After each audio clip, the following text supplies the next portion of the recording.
Bonjour à tous, j'espère que vous allez bien. Aujourd'hui on se retrouve pour l'étape 18 de notre Tour de France avec l'équipe Arkea Samsic. Donc l'étape entre Méribel et La Roche-sur-Foron.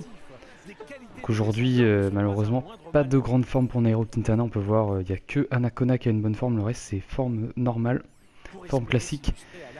Et nous pour le coup avec Warren Barguil on va tenter une échappée. De toute façon c'est la dernière grosse étape de montagne. La prochaine étape importante, ça sera le contre-la-montre.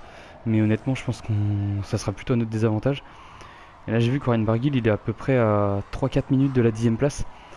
Il est 15ème, donc je pense qu'il y a quand même moyen d'aller chercher un top 10 avec Warren. Bon, après, ce sera peut-être dur de le défendre sur le contre-la-montre. Mais on va faire de notre mieux.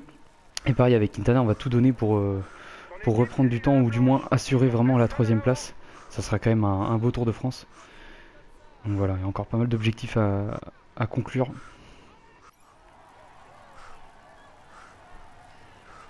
Alors on a sur les points avec Warren Barguil au sommet de première catégorie, le premier col. Alors on est contre Valverde, est-ce que ça va le faire? Ah non, non, de justesse Valverde qui nous passe devant. Bon après c'est pas très important, le maillot à poids logiquement il est largement assuré. Mais bon c'est quand même bien battu.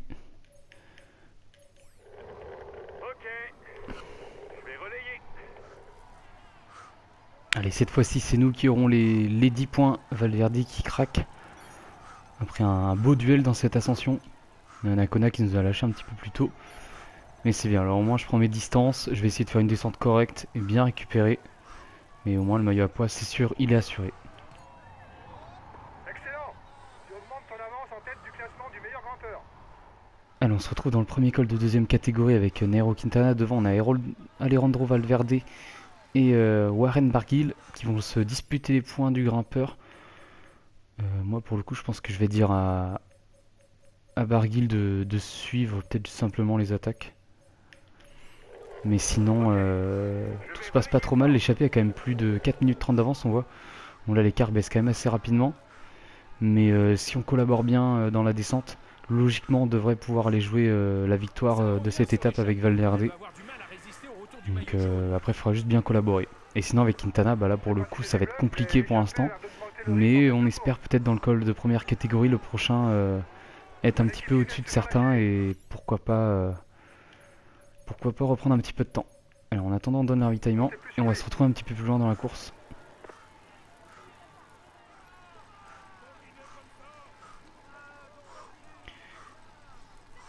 D'ailleurs pour mes vidéos j'ai prévu de changer un petit peu le format, donc déjà c'est un petit peu le cas dans celle-là où je vous montre un petit peu moins les premiers cols qui sont pas forcément hyper importants et où d'ailleurs je commence la vidéo dès le début de l'étape en fait, parce que je me suis rendu compte qu'en fait on s'en foutait complètement au final du moment où je prenais les coureurs et tout, enfin quand je choisis mes coureurs et tout, je peux vous montrer les formes pendant la course, donc au final on s'en fout. Donc maintenant je commencerai mes vidéos dès le début de l'étape. Et je pense que je mettrai le sprint intermédiaire et tout. Est-ce que je les mettrai? On verra. Ou je mettrai vraiment les 500 derniers mètres. Suivant comment ça se passe. Et pareil pour les grimpeurs. Les premiers grimpeurs des débuts d'étape. Je mettrai vraiment très bref ces moments-là. Parce que je pense que ça prend du temps dans la vidéo assez inutilement. Et c'est quand même que pour que vous ayez, que vous puissiez comprendre vraiment la course, je vous les mettrai vite fait. Et plutôt du coup pour garder un petit peu plus de temps pour les fins d'étape. Comme là les deux derniers cols, on va pas se les faire en intégralité, mais au moins on va vivre plus intensément les fins d'étape. Ah ça y est, Warren Barguil qui lâche Alejandro Valverde. Ah ça c'est cool. Ça veut dire que là on fonce clairement vers une 6ème je crois victoire d'étape dans ce Tour de France. Donc ça reste quand même un Tour de France vraiment très réussi parce que quand même 6 victoires d'étape. Et potentiellement un podium avec Quintana, franchement c'est beau, surtout que quand on connaît les qualités de Quintana qui sont principalement axées sur la montagne, c'est pas forcément évident. Et là on est en train de faire le mal à tout le monde d'ailleurs avec Nairo Quintana. Ça serait incroyable que Pogacar lâche. Après on va pas non plus se mettre trop dans le rouge parce que voilà, le but c'est quand même de basculer avec les meilleurs. Il n'y a que Pogacar qui est dans notre trou et il relaye à 50. Donc ça veut dire qu'il est probablement quasiment en fond lui aussi. Mais je vais pas pouvoir faire beaucoup mieux là. Ouais, s'il lâche pas maintenant, c'est fini quoi. Ouais. On va relayer vraiment tranquillement. Et là, il veut relayer à bloc. Ça, par contre, ça va pas trop le faire. Alors il y a 2 secondes il voulait pas nous relayer, il avait l'air d'être à bloc et maintenant il nous contrôle le bâtard. Et devant Barguil il va peut-être se faire rattraper, ouais putain mince. Par Valverde, je le mets à 100. Espérant que ça le fasse. Et nous Quintana, là c'est un peu tendu. Ah mais Pogacar qui lâche. Ah c'est peut-être un tournant. Espérons qu'il soit après assez isolé pour perdre un peu de temps. Mais après nous aussi on est isolé, donc pour le coup c'est pas évident. Derrière il y a un gros groupe qui revient avec Roglic. Bon, au moins on est dans le groupe Pogacar, ça c'est le plus important. Et devant Barguil, ça y est, il a l'air de distancer Valverde. Par contre ça va être tendu pour tenir le rythme. Je pense que Valverde retombe en défaillance là. Et d'ailleurs, ouais, ça a l'air de le faire Barguil, parce que là il y a une petite montée en fait juste après ce début de descente. Et par contre Pogacar il nous met mal là, clairement. Faut absolument qu'on arrive à tenir sa roue. Oh là là, mais comment il peut réattaquer? Comment il peut réattaquer comme ça après avoir fait une défaillance quoi? C'est... Wow. C'est insane. Allez, Barguil faut qu'il fasse le taf. Moi je voudrais juste être sûr que Quintana il va tenir les roues là. C'est important. Ah ça y est, Pogacar qui retombe en défaillance, ça c'est cool. Malheureusement le groupe arrête de rouler. Nous on va faire une grosse descente avec Quintana et Barguil. Je lui demande de rouler un peu moins fort, il va se faire rattraper sûrement par Valverde, mais c'est pas très grave, l'important c'est qu'il récupère bien. Allez. Nous avec Quintana on va essayer de faire une belle descente. Essayer de mettre dans le rouge Pogacar pendant toute la descente, qu'il puisse pas récupérer. Ah, ça y est, devant il s'est fait rattraper Warren. On va lui dire de rester dans son groupe pour l'instant. Faire travailler un petit peu Valverde encore. Nous on a pris quelques petites secondes d'avance avec Quintana. Et devant nous c'est vrai qu'il y a encore le groupe Landa. Landa qui se réveille en cette fin de Tour de France. Allez. Et d'ailleurs n'hésitez pas à regarder dans la description, il y aura un sondage pour que vous choisissiez la prochaine équipe avec qui on fera le prochain Tour de France.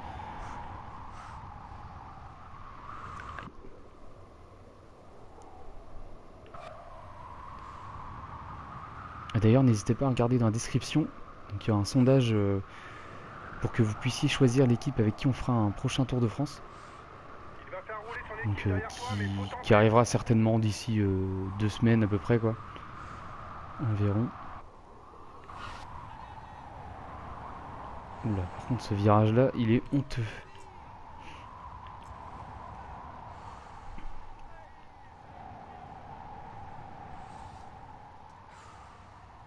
Allez, maintenant on peut se permettre de temporiser tranquillement. Moi je vais reprendre la main après avec Barguil.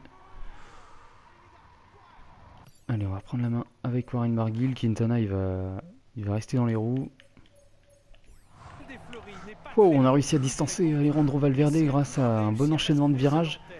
Et bah pour le coup je pense que ces 15 secondes vont vraiment être décisives pour la victoire d'étape. Derrière on va reprendre Quintana parce que j'aurais bien assuré quand même la dernière montée. Et devant Barguil, bon, on va le laisser à 90 je pense, ouais, ça devrait suffire.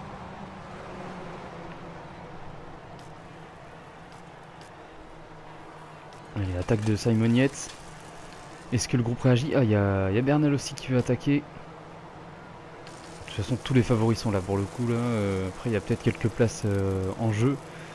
Et c'est vrai que ceux qui sont juste en dehors du top 10 ou en fin de top 10 peuvent s'affoler parce que devant, il y a quand même Warren Barguil qui est pas très loin. Et là, il reprend potentiellement à peu près 2 minutes. Donc c'est intéressant pour le Breton.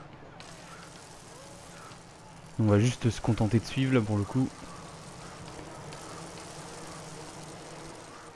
Et par contre il y a un petit bug là, on entend les dérailleurs assez fort, ça c'est relou.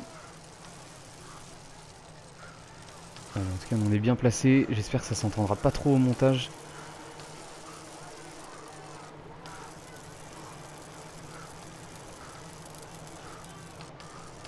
Et devant Warren Barguil ça se passe bien a priori, il garde 16 secondes d'avance. Valverde qui reprend seconde par seconde, mais est-ce qu'il sera assez puissant pour revenir? On va savoir ça d'ici quelques kilomètres. Nous avec Quintana ça va, mais voilà quoi, on ne pourra pas en faire plus quoi. A priori pour reprendre du temps aujourd'hui c'est fini. Par contre il y a le groupe Lambda devant qui risque d'en reprendre avec Bardet et Hirschi, il risque de reprendre du temps. Bon tant mieux pour la victoire d'étape, c'est devant que ça se joue. Ça c'est cool. Alors, on va le mettre à 80, Valverde qui risque de reprendre encore un petit peu de temps. Mais je pense qu'il devrait lâcher, hein, étant donné qu'il était un petit peu moins fort dans le col précédent.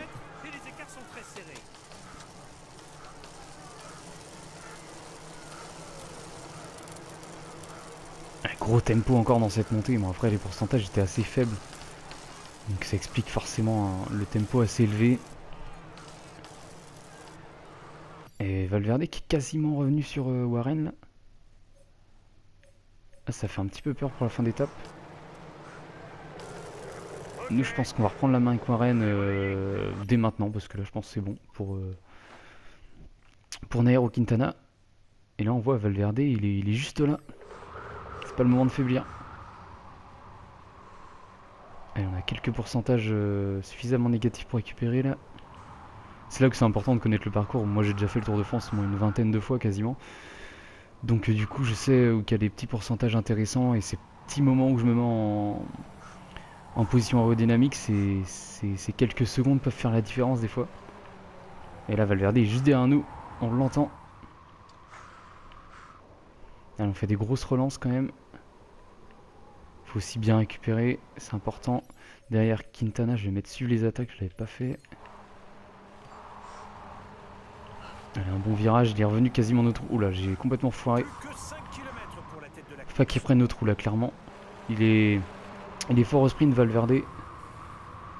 Bon, nous aussi on est pas mal, mais pour le coup, ça risque d'être tendu.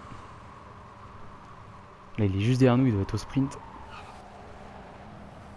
Aïe aïe aïe, les virages, là je fais de la merde. Je suis un peu sous pression, faut dire aussi, là quand même, ce serait dommage de perdre cette étape. Allez Warren, 7 secondes d'avance. Allez, on relance là en sortie de virage. Allez, ça va le faire, 7 secondes, allez, allez. Allez, on commence un peu à sprinter, même si c'est vrai que c'est surtout la barre bleue qui me fait un peu peur quoi. Allez, 9 secondes, c'est bon, c'est bon, c'est bon. C'est bon, Alejandro Valverde qui craque. Ah, il arrive très fort. Il craque pas. Oh, il m'aura fait peur. Waouh, victoire de Warren Barguil. On va reprendre la main vite fait avec Quintana pour assurer la fin d'étape. Il y a peut-être potentiellement quelques petites secondes à rechoper, on va voir. Allez, on va anticiper avec Nairo. Ça c'est la petite technique sur cette étape, tu peux accélérer un peu plus tôt. Bon après c'est vraiment pour prendre quelques secondes pour le coup, puisque je le fais un peu tard. Mais voilà, on pourrait dire que j'ai volé une dizaine de secondes à Pogacar et à Roglic. Pour s'imposer aujourd'hui, voici le vainqueur de l'étape, Méribel, la race sur Foron, Warren Barguil. Bravo à lui, il a réussi à manœuvrer parfaitement pour aller chercher cette victoire. Il peut savourer cet instant. Super victoire de Warren Barguil, franchement il m'a fait peur le Valverde jusqu'au bout quoi. Je le pensais fini à 600 mètres de l'arrivée parce qu'il avait perdu une petite seconde 2, je me suis dit bon allez c'est bon, il doit être en défaillance. Non non, il était là jusqu'au bout. Et du coup on finit avec 0 secondes d'avance, mais on a repris quelques bonifs aussi, ça c'est intéressant avec Barguil pour peut-être le top 10, même si c'est loin d'être l'objectif principal de base, mais avoir deux coureurs dans le top 10 ça serait quand même beau. Et 14 secondes de repris avec Quintana, donc intéressant. On va regarder vite fait le général.